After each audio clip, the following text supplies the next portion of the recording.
This is The Bottom Line, a show designed to help Australian businesses succeed.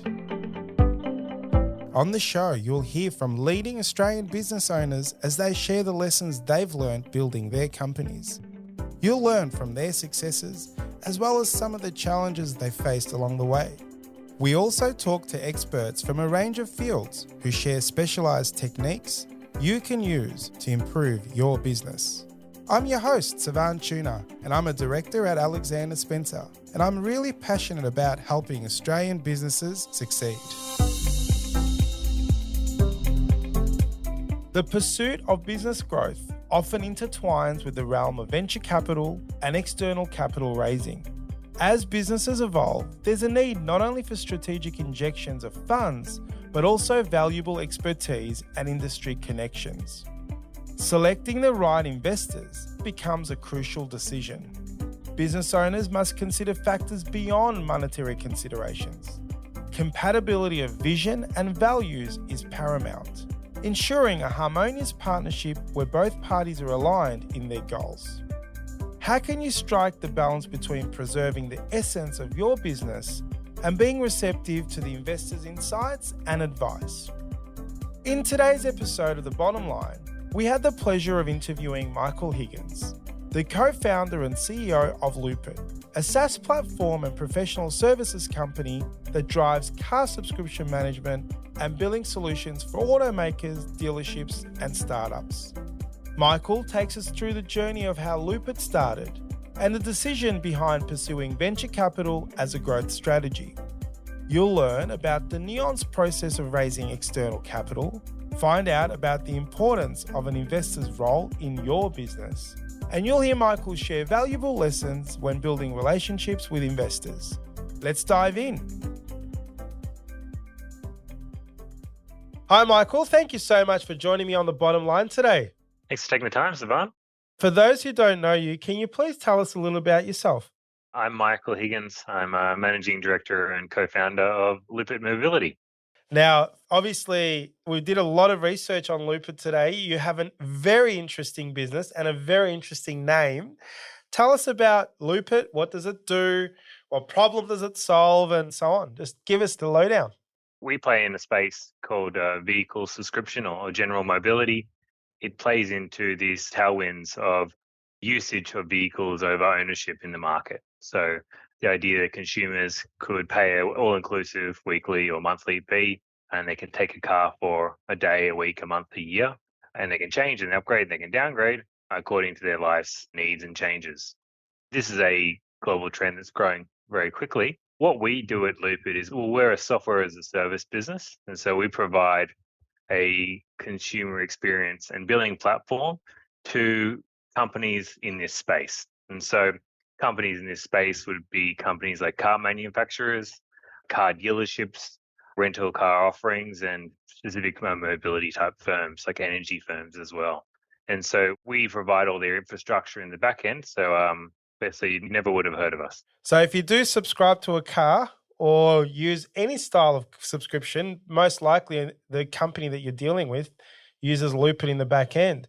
Where did the inspiration for it come? So you obviously went down the tech world and the SaaS and build the back end for it, in a way enabling bigger companies to provide this service. So where did that idea come? And did you ever go, hey, let's just go get a fleet of cars ourselves and go the full circle of things? Well, actually, that's how we started. So my background is originally in the automotive space, and we started off as a online car dealership.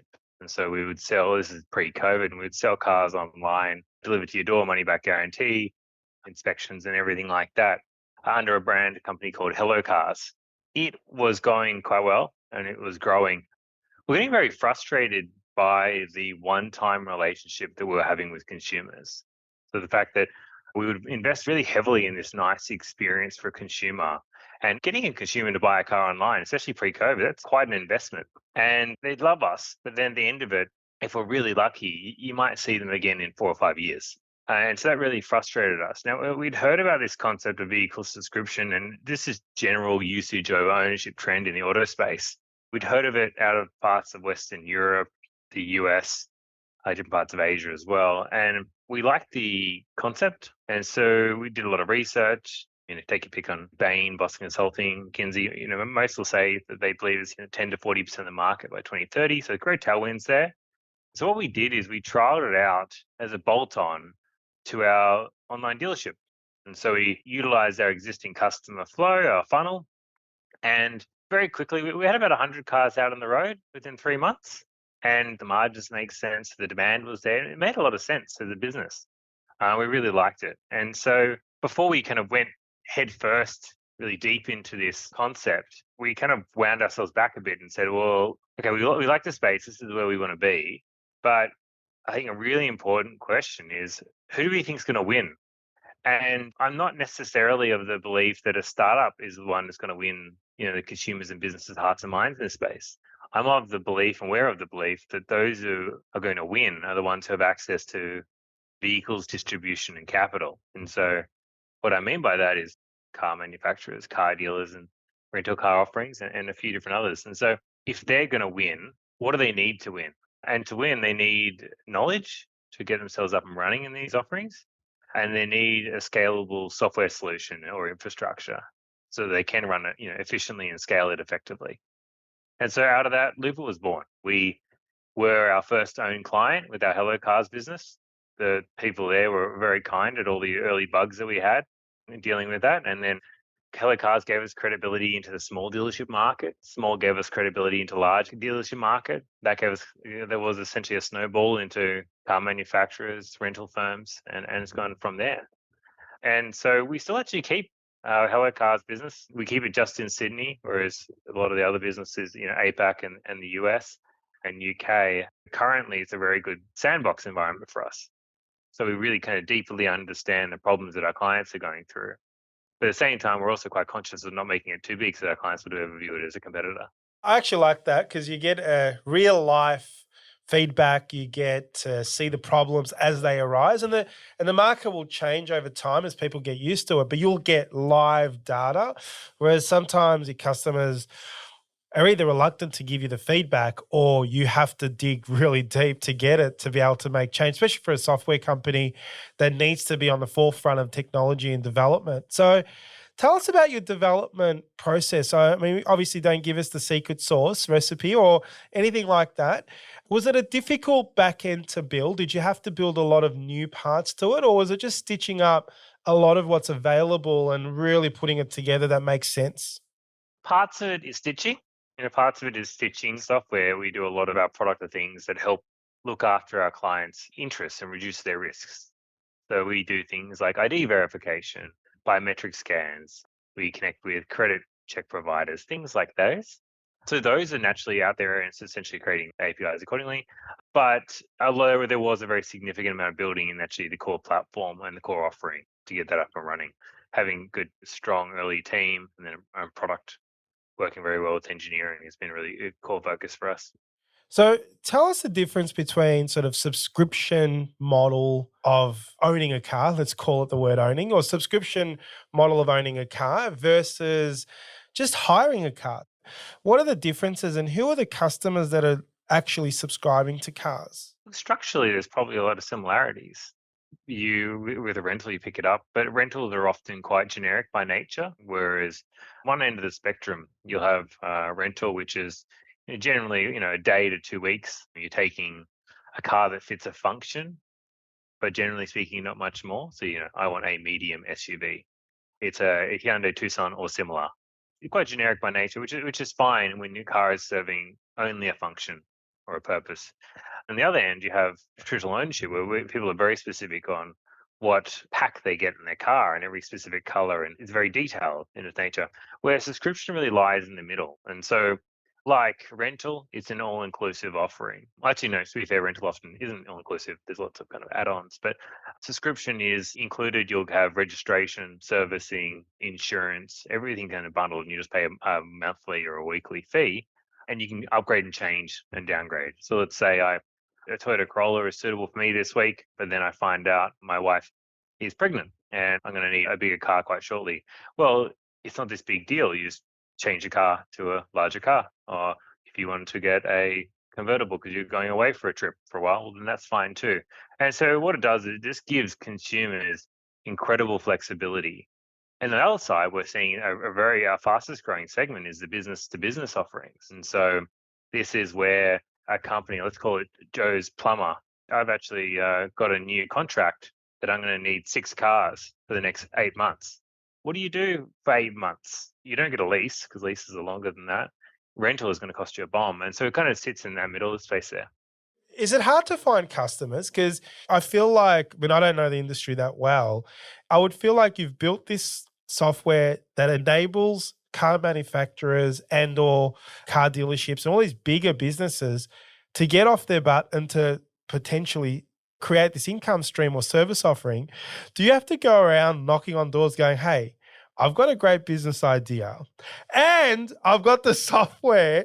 And they're like, has your software come at a time where it's maybe too early for the, do you know what I mean? Or is it a match made in heaven? How are you managing that? Because I'm trying to think, going, you've got such a good platform. Are the dealers or the people that have the fleets or whatever it is, are they ready? Or how are you finding the sales and the business development side of things?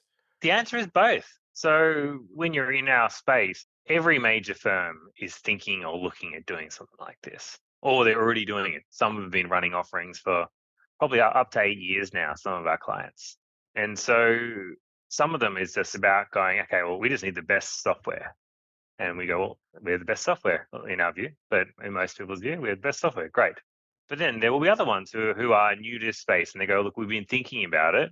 We want to get in, but we don't really know how. And so that's where it's a lot of a bit of an education piece for a subset of our client base where we go, okay, well, great. Well, we'll help you get from 0 to 1 as well as providing your software company. You know what I reckon? I'm a big car fan, and this is kind of off topic. I was just thinking, I love luxury cars. When I say luxury, like, you know, a Lamborghini, which is probably not a Lamborghini, but a Ferrari or a Porsche or a Lamborghini, like those really cars that, in order to drive them, you've got to spend, 500 grand, 400 grand Australian, and bloody cars are expensive in Australia. But I would pay $1,000 a month to drive a very fancy car for 4 hours a month on a weekend, and I'd pay that. Like, do you reckon I know you mentioned Camry and a few of the sort of small, more day-to-day cars. I just see this subscription model being really, really powerful in that higher end market. Have you seen that trend? Yeah, look, I use the Camry because it's a relatable example. But yeah, we see really kind of extreme. So ultimately, like, call us agnostic. For us, it's about we help companies get up and running and run their businesses efficiently. And they choose what niche or what part of the market that really suits their skill set or their structures or whatever it is they feel gives them a competitive advantage in that space.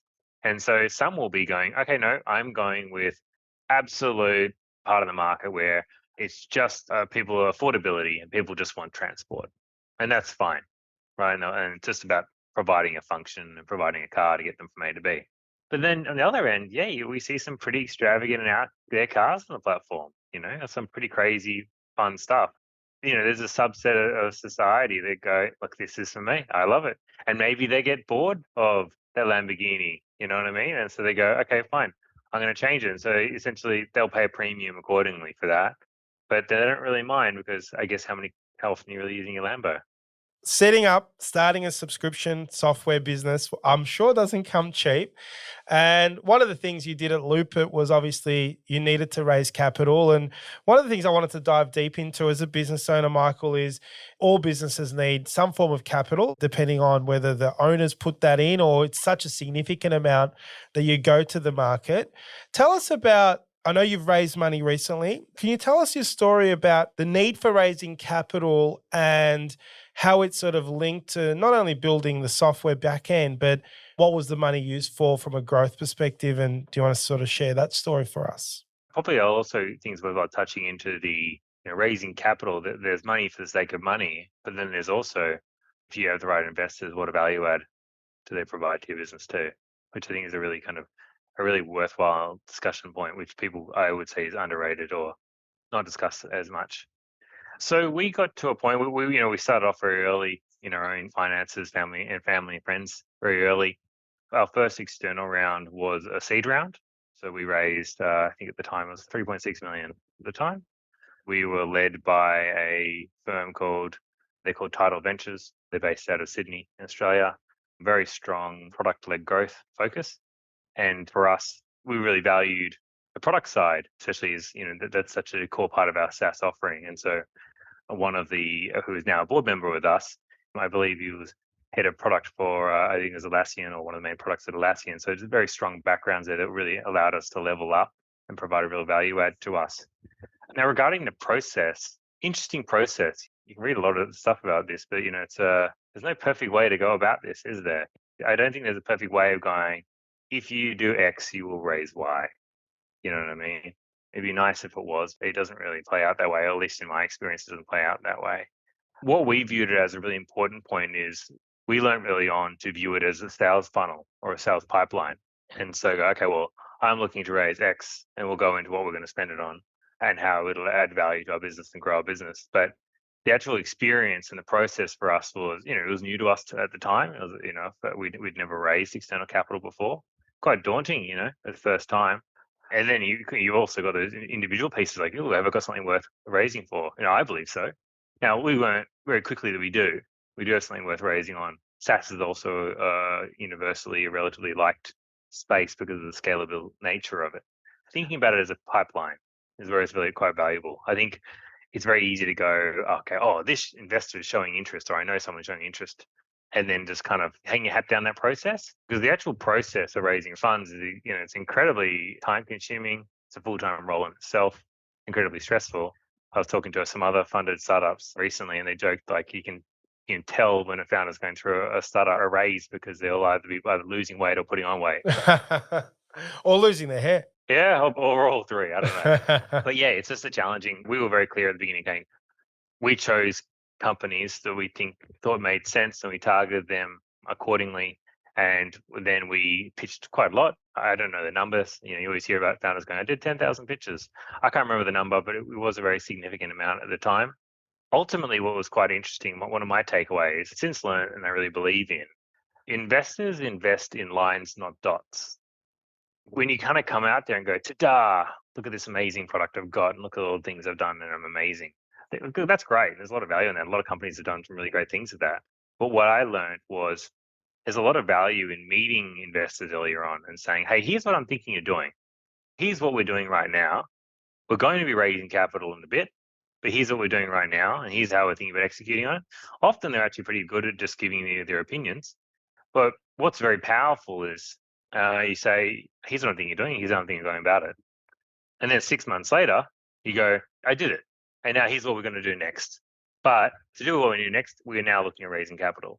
And so it increases your credibility quite significantly there because you've been known to them. Perhaps you provided updates along the way. And so we had several term sheets in our first round, which was a really, very great position to be in. But they were from companies that we had spoken to ongoing from a relatively early stage. I'd say for those out there who are going, I haven't done that and I need to raise now. I don't think it's the end of the world.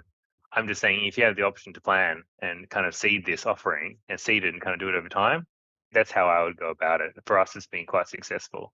There's a strong credibility element there that it attaches. We've been involved with a lot of our clients in helping them with cap raises or, assisting the marketing agency or the agency that's going to be helping them with the cap raise around the finance element and the financials. But investors are very good at telling you what gaps they see and why they're not investing. And what generally happens is when you go to raise capital and you're desperate to need the money at the time because you need the money to go to the next stage, you find there are gaps. And sometimes what can happen is you don't have the money to keep going to fill the gaps, or there's some shortages there. So my question was going to be around, were investors forthcoming with where they saw the gaps and were able to mitigate them? But you've done it differently. You've actually spoken to them way early so that you got that feedback as to what motivates them and what they're looking to see, and then you can actually do it. So did that just happen because you were looking to raise money early on, or is this something you were advised at the outset to do? The scenarios that played out were we were an interesting company in a specific space. And so several firms early on were saying, hey, let's chat. I just want to clarify, just because the firm says let's chat doesn't mean you're amazing. It's their responsibility to constantly have their own pipeline. So it's important that you understand that as well when you're going through this process. Is that whilst you've got to build a pipeline and get a funnel, they've got their own pipeline of funnel that they're doing, right? So just because someone's speaking to you doesn't make you special. I hope that doesn't come off as harsh. No, I agree with that. I agree with that. And then hence why you speak to so many people, because the conversion would be not high and you'd speak to a lot of people. Probably a good point though. Like while we spoke to a lot of these firms though, like sometimes we were just asking for advice. I think founders feel like they always have to have all the answers when it's just not realistic. Your business isn't a perfect thing. It's never going to be perfect. Investors like adding value. If they see an area that they believe they can uniquely add value, they will love that. That's a great thing. And so I think that's an area as well that I guess I'm looking back in my own head when we first started. I'm like, oh gosh, we need to be perfect before we can raise money. And it's not true. You have to get to a certain standard. You have to have a certain amount of traction. But at the same time, it doesn't have to be a perfect business. You just need, you're open to saying like, here's what we're doing. Here's what we're doing great. These areas I'm not 100% sure on. It'd be great to get your thoughts on. People are pretty open about it. Pretty helpful, I found. Can I ask sort of what were the needs for the money? So when you obviously went seed round one or post family and friends sort of offering, was that to go to market or was that to strengthen the back end of the software? What was the purpose of the funds? Multiple things. So we were early in market, but we were in market. What it did is it allowed us to create significantly more depth to our product that has made us a real world beating product and a leader in our space. And what it also did is it allowed us entrance to our first market outside of ANZ, which was the UK.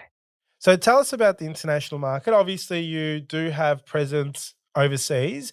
Is that part of your growth strategy? I know the US is big for you guys and the UK. Tell us about the plan forward, and are we going to see Loopit take on the world?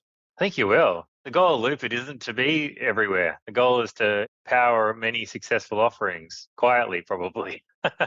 So yes, we plan to take on the world and we're currently doing it. And I think we're executing accordingly. When we first started, we thought we could build this great business in Australia and New Zealand, and we can. But what we saw is just the demand overseas is so significant. The Australian population now, I think it's 25 million circa. The American population, I think it's circa 380 million now. It's dramatic in its size. And so, yes, the UK is a market for us, but we've actually found very disproportionate pull out of the US. We kind of got pulled into the US because of our product quality, which is really good. Still means you have to execute and make sure that you're doing everything right to serve our client base and actually really doing what they need. That's been really a real core is going, that's a real differential in our product is going, we're not doing things that look good. We're doing things that actually solve problems in our clients' lives that actually create their efficiencies. Our clients, we're a B2B firm and it's not about being sexy. It's about going, what problems do we solve so we can help them be more efficient and how can we make them scale? And if we can do that, then we scale. Tell us about the journey for you guys in terms of investors coming on board. You said you had a board.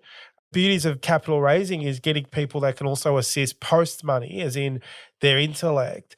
Do you now have to change the way you operate your business in reporting to investors, having to create a board? And how has that journey been for you, Michael? It formalizes it up. It formalizes it significantly. I think it just adds to the maturity of a firm. There's a line of making it so heavy that it's bureaucratic, which I think is very important not to do. But I think there's a lot of value in formalizing it and getting your business to a standard in these areas. And so, yes, it is more formal now. In certain areas, we will discuss it in a board, especially things that are strategic. But at the same time, we've found investors to be incredibly helpful. They're very helpful because best supporters, right? It's their responsibility. Obviously, sorry, mom and dad, but they have a very vested interest in ensuring your success because it's their success as well. And so they're very helpful in going, here's areas, who can we introduce you to? How can we help? Right? It's not this kind of, I don't know, at least in my experience, it's not this, faceless boogeyman handing out money. You know what I mean? It's this very kind of collaborative experience. Don't get me wrong, due diligence is a rough thing to do and going through that process is hard. But once it's kind of on board, I found it's been a very supportive process. And if you could talk to an entrepreneur that was building a business that eventually needed to raise capital, what would be your sort of number one tip? I've already said it, but I'm very very big believer in lines, in investors investing in lines, not dots. Actually meeting people early and ongoing for the time that you're eventually going to raise. I think that's one piece. And then the second piece is just understanding and learning what do they care about. So you've got things that you care about and what you want to be.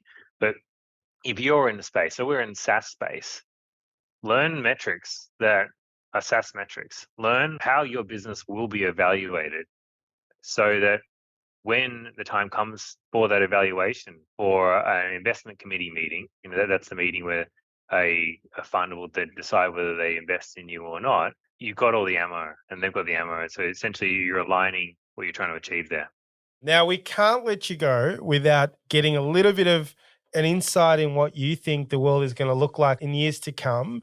So what do you think the future will be of cars and, all the things that's happening with electric, self-driving? Do you see subscription be, you go on an app, press a button, and instead of an Uber driver coming, you have a nice fancy car, you get in the back, it's self-driving. Where do you see this mobility and automotive technology go to, in the future? Yeah, it's a really interesting space. Outrageous amounts of money being invested in every which way you look at this area. I guess I use the word mobility, which can mean a lot of things to a lot of people, but mobility is just how people get from A to B and how they go about it. And so subscription, in our view, is one slice of the mobility pie. Today, it's almost quite static by nature. You've got cars and I own it and I'll own it for probably 5 years and then maybe I'll sell it and buy a new one. I might get it. It was a taxi, now it's an Uber, or those short things. I think there's going to be many pieces inserted along the way. And those pieces are according to your need and your use at that time. So you need an Uber? Yes, I think Uber will continue to play that part. You need a car for a few hours to do shopping or something like that. Maybe you do car sharing. You need a car for a few days, you rent. You need it for a few weeks or a few months, subscribe, longer, lease. And essentially, it's a continuum of time and the different products and how people use it within that time frames. Hope that kind of wasn't very overarching and lofty by nature, but that's how we view the world. Now, Michael, thank you so much for sharing your expertise with our listeners. It's an awesome space that you're in. I love listening to you and what you've built behind the scenes. It's a great achievement. Australians produce amazing tech startups, and I feel like we've got another great one here. And I wish you all the best with everything that you do. And thank you once again for your time and knowledge in this space. Thanks, Sivan. I really appreciate it. And all the best for the podcast. This is The Bottom Line, a show designed to help Australian businesses succeed. This podcast was produced by accountancy firm Alexander Spencer. At Alexander Spencer, we've been helping business owners realise their goals since 1952, and we play a pivotal role in developing, implementing, and supervising the business goals and strategies of our clients. To find out how we can help your business succeed, head to our website, alexanderspencer.com.au.